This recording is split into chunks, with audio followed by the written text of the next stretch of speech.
방금 전에 2007년을 떠오르게 하는 불길한 신호가 포착이 됐습니다. 이 미국의 대체 신용 투자회사 블루 아울 캐피탈 이야기인데요.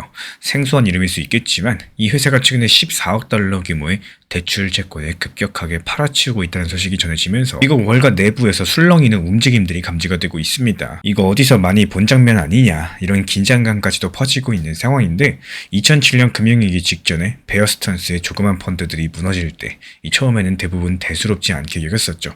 하지만 나중에 돌아보니까 이런 것들이 모든 걸 예고하는 탄광 속의 카나리아 소리였다는 것들을 깨달았습니다. 블루 아울 캐피탈 같은 경우는 이름처럼 부엉이를 상징으로 하고 있는 투자 회사인데요.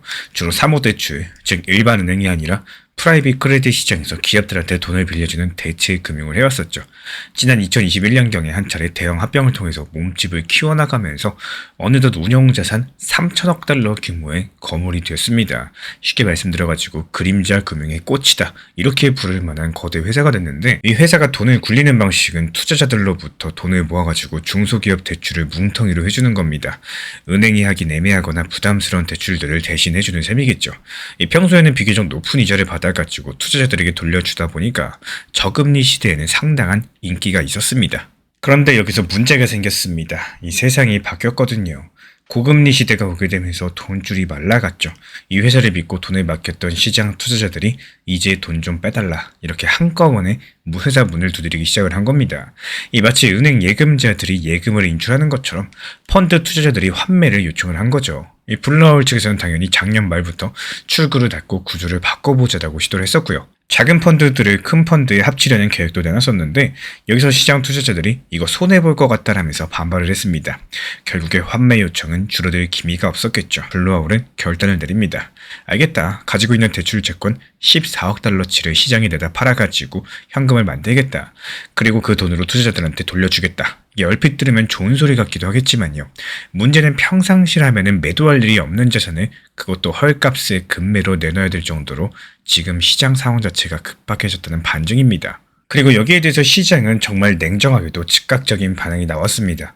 블루아울 캐피탈 주가가 발표 이후에 10% 이상 급락했고요. 이미 지난 1년 사이에 반토막 난 상태라서 시장 투자자들이 입은 충격은 이만저만이 아닙니다. 여기서 또 함께 거론되는 이름들이 있죠. 블루아울과 비슷한 대체 신용 분야의 공룡들, 아폴로, 아레스 같은 회사들입니다. 이들의 주가도 동반 하락을 했는데요. 왜냐하면 투자자들 눈에서는 이게 블루아울만의 문제가 아닐 수 있다는 의심들이 피어오르기 시작했기 때문입니다. 혹시 저기서도 돈 빼달라는 요청들이 폭주하고 있는 건 아니냐, 이런 생각들 말이겠죠. 그리고 2007년 8월 이 베어 스탠스 헤지펀드 둘이 무너졌을 때도 별거 아닌 사건처럼 보였었지만요. 그리고 나서 며칠 뒤에 프랑스의 BNP 파리바 은행이 비슷한 이유로서 펀드 인출을 막아버렸습니다. 그때부터 신용 경색이 순식간에 번지면서 은행들끼리 돈을 안 빌려주는 이런 사태가 벌어졌었죠. 지금 블루아울의 조치가 발표된 이후에 금융권에 맴도는 분위기가 꼭 그때를 연상케 하고 있더라는 거예요. 혹시 이게 본격적인 경제 위기의 시작이 아니냐, 이렇게 모두가 속으로 물어보고 있는 상황입니다. 그리고 블루아울 측에서는 긴급 진화에 나섰습니다. 우리는 환매를 막는 게 아니라 오히려 더 빨리 돈을 돌려주려는 거다. 투자자들 모두에게 공평하게 30%씩 현금을 돌려주겠다라고 해명까지도 했는데요. 실제로 매각한 대출 채권을 장부가의 99.7% 수준 가격에 처분했다라고 강조를 하면서 이 자산 가치에 문제가 없다, 헐값 매도한 거 아니다, 이렇게도 말을 했습니다. 하지만 시장의 경계심은 쉽게 가라앉지 않고 있는 상황인데요. 여기서 애널리스트들 측에서는 아무리 그래도 요즘에 금리가 조금 내려왔는데 높은 금리로 만든 대출 채권이면은 원래 프리미엄 붙여가지고 거래됐어야 정상인 거다. 근데 겨우겨우 이게 장부가에 매도가 됐다라는 거는 그나마 좋은 자산부터 먼저 처분했다는 뜻 아니냐, 이렇게 뼈있는 지적을 내놓습니다. 결국에 발등에 불이 떨어져가지고 가장 괜찮은 자산부터 내다 판 거 아니냐, 이런 식으로 바라보고 있다는 얘기입니다. 그렇기 때문에 투자자들 입장에서 여전히 불안할 수밖에 없겠죠.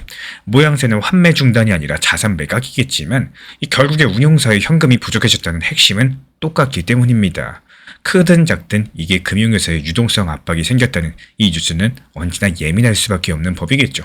그리고 바로 이런 상황에서 엘 에리언이 던진 한마디, 탄광 속의 카나리아는 상당히 의미심장한 얘기입니다. 이 탄광 속의 카나리아 같은 경우는 유독가스를 가장 먼저 감지해서 목숨을 잃어버리는 새인데요. 광부들은 새의 이상 징후를 보고 위험을 알아차리겠죠. 이 지금 블루아울의 상황이 금융시장에 그런 경고음일 수가 있다는 거. 2007년 8월에도 처음에는 작은 해프닝처럼 보였었던 일들이 결국에 글로벌 위기의 서막이었다라는 기억들, 이게 투자자들의 뇌리에 깊이 박혀있기 때문에 불과 반년도 안 돼가지고 리먼 브라더스 파산으로 정점에 달한 2008년 금융위기가 떠오르는 것도 과장은 아니겠습니다. 그렇다면 당연히 그 다음 시나리오까지도 머릿속에 스쳐 지나가겠죠. 만약에 이번에도 비슷하게 흘러간다면은 미국 연준이 이번엔 가만히 있지 않겠구나, 이런 생각들 말이죠. 실제로 맞는 말입니다. 이런 신용경색 조짐이 커진다. 그 다음 수순은 미국 연준의 정책 선언일 가능성이 크다라는 거. 이미 연준 같은 경우에 작년까지 공격적으로 올렸던 금리를 멈추고 서서히 인하하는 추세로 돌아선 바가 있었죠. 현재 시점 미국 기준금리 3.75% 수준으로서 최고점이었던 5% 대비했을 때 1.75%포인트나 낮아진 상황입니다. 이런 것들이 연준이 일단 인플레이션은 잡혔다라고 보고 있는 거고, 이게 경기랑 금융 안정을 더 염두에 두기 시작했다라는 이런 뜻을 내포하고 있겠죠. 아직까지 공식적인 발언에서는 은행 시스템은 건전하다, 현재 경제는 탄탄하다, 이렇게 안심시킬 만한 이야기들을 내놓고 있지만요. 행동은 솔직합니다. 금리를 내리고 있다는 그 사실, 그 자체를 봤을 때 만약에 이번에 블루아울 사태처럼 시장의 균열음들이 여기저기서 더 들려오게 된다면 어떻게 될까요?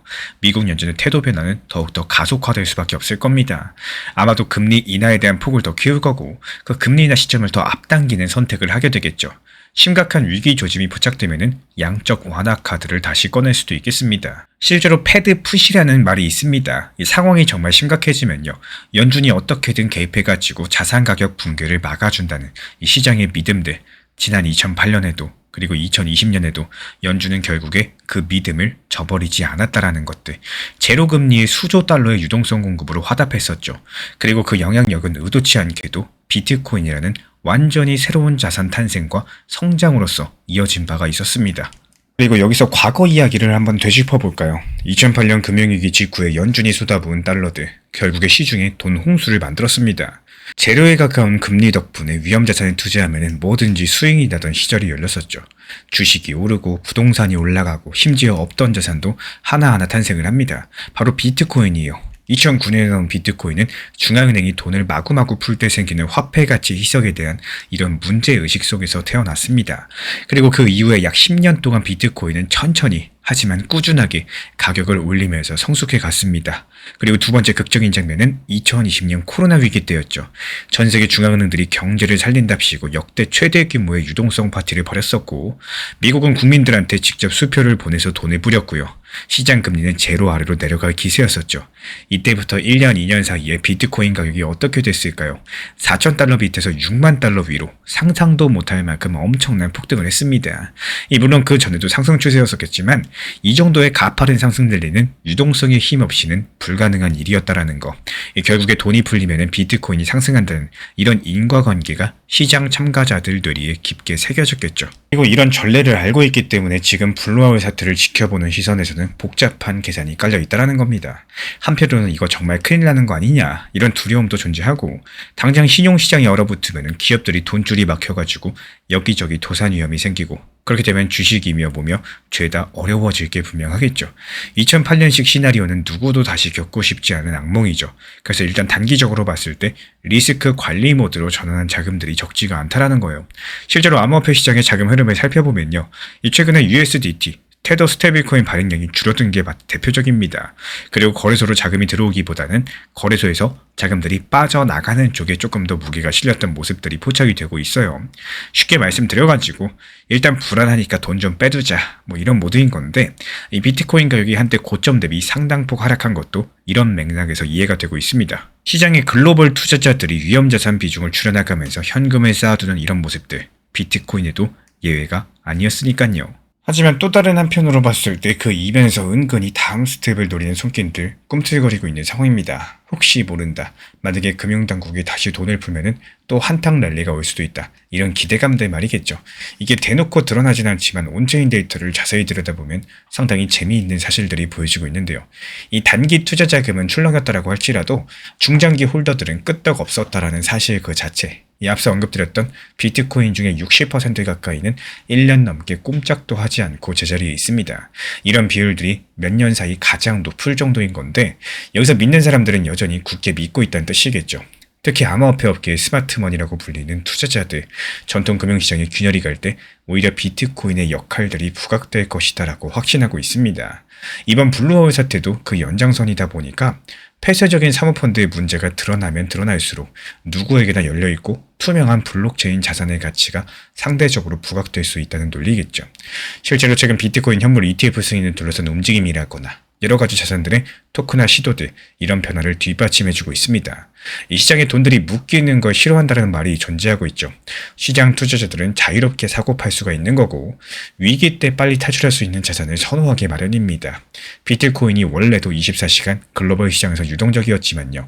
이제는 규제 틀 안에서 ETF라는 형식으로서 주식처럼 손쉽게 접근할 수 있는 단계까지도 왔어요. 이 블루아울처럼 분기마다 5%씩만 빼줄게, 이런 식으로 자금을 가둬두는 방식과는 정반대의 세계가 열려나가고 있다는 겁니다. 그렇다면 지금 가장 우려되는 파급 효과는 무엇이 있을까요? 이번 사건이 다른 비슷한 펀드들로 번지는지 여부가 가장 중요하겠습니다. 일단 시장에서는 다른 데는 괜찮을까? 이런 걱정으로서 아폴로나 아레스 같은 이름부터 거론이 되고 있는 상황인데, 이들도 역시 수백조 원대의 대체적 투자 자산을 쥐고 있는 거대 운용사들이에요. 혹시라도 이번 블루아울처럼 환매 압력이 커지고 있다라면은 그 사태는 단순한 해프닝이 아닐 겁니다. 점점 더 크게 산불이 번져나갈 수밖에 없는 거고, 만약에 여기서 추가적으로 다른 회사에서 유동성 문제가 터져나온다면은 이거는 금융시장 전반적인 연쇄 신용경색 위험으로서 번질 수가 있다라는 거. 이렇게 되면 이 3차 파급 효과로서 실물 경제 타격까지도 생각을 해주셔야 돼요. 은행들뿐만 아니라 비은행권 신용 경로까지도 막히게 된다. 중소기업 부동산 프로젝트, 돈이 꼭 필요한 곳, 이런 곳들에 대출이 안 들어갈 수밖에 없겠죠.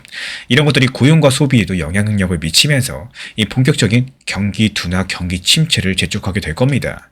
물론 이런 시나리오가 현실화되려면은 이게 정부랑 중앙은행이 가만히 보고 있지만은 않겠죠. 다시 한번 강도 높은 부양책을 펼칠 거고 금리 완화 정책을 내놓게 될 겁니다. 금리를 추가로 내릴 거고 유동성을 공급해서 시장 불끄기에 나서게 될 겁니다. 여기까지 오게 되면 역설적으로 자산시장에는 오히려 호재가 될 수가 있습니다. 특히 비트코인 같은 대체자산에는 더더욱 강력한 상승 모멘텀이 될 수가 있겠죠. 왜냐하면 이번에도 똑같은 현상이 반복될 것이기 때문입니다. 위기를 막기 위해서 푼 돈들, 새로운 투기적인 붐을 만든다. 다소 이 냉소적인 법칙들은요, 2009년, 2020년 그대로 구현되어 오면서 비트코인의 강력한 폭등을 이끈 바가 있습니다. 만약에 이번에도 금융당국이 돈 풀기에 나서게 된다면은 이거는 그 탈출구 자산들이 어디가 될지는 어렵지 않게 예상이 가능하겠죠. 이 기존 금융 시스템에 대한 불신과 화폐 가치 하락에 대한 우려들이 맞물리게 되면서 본격적으로 암호화폐 시장, 이 비트코인으로의 자금 쏠림이 다시 한번 일어날 수가 있다는 거. 이번 블루아울 사태가 비트코인 다음 강세장의 신호탄이 될 수 있다는 이런 관측들 절대로 허황된 이야기는 아니다라고 말씀드리고 싶어요. 이렇게 구조적인 인과관계를 바탕에 둔 시나리오다, 이렇게 볼 수가 있겠습니다.